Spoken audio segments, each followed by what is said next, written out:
In today's video, I'll show you on how you can fix Sims 4 Updater critical error. Updater encountered a critical error and cannot continue. Now when we encounter this problem, we only have a few solutions to simply fix this. So the first thing that you want to do when encountering this problem is to run the application on administrator access. To do this, you want to head over to your EA application launcher or Steam right here. Now let's say this is My Sims 4. You can just navigate through the installation path. So for Steam, you want to click on the browse local files and then it will take you to the Sims installation path.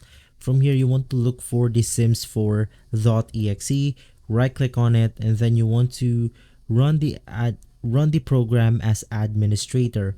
From there, this will then help you fix the problem.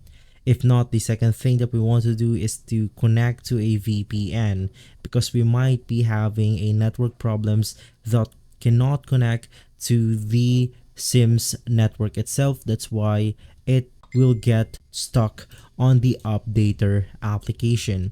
So you want to connect to a VPN, and from there you want to open up the application using the administrator access, making sure that you have fixed the problem. If not, the only solution to fix this is to completely uninstall the game. So you want to click on manage, click on uninstall, and from there you want to reinstall it back to your computer, making sure that you get no bugs and glitches within the game files itself. If this video has been helpful, leave a like, subscribe, and follow Guide to Everything for more videos like this. Thanks for watching.